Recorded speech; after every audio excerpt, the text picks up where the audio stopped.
আসসালামু আলাইকুম ইউটিউব দর্শক এবং যারা শ্রোতা আছেন তাদের জন্য, যারা আসলে তাওসানের বিয়ে নিয়ে এত উড়িঘুরি চলতেছে, তাওসানকে নিয়ে এত ব্যস্ত আছেন, আমার মনে হয় তাকে নিয়ে আসলে এত ব্যস্ততার কিছুই নেই।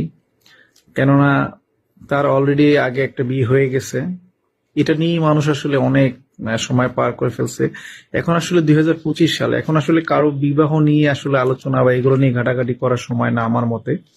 তো আসলে 2025 সাল এর ভিতরে বাংলাদেশ এখন আসলে একটা খুবই ক্রান্তি সময়ের ভিতর পার করতেছে। সো আমার আসলে যেটা রিকোয়েস্ট থাকবে, সবাই যার যার জায়গা থেকে নিজের কাজে ফোকাস দেন। দিন শেষে আপনি ভালো থাকবেন। কেননা আসলে আমরা অন্যদের বিষয় নিয়ে আলোচনা করলে বা এটা নিয়ে ব্যস্ত থাকলে আমাদের কোনো উপকার আসবে না।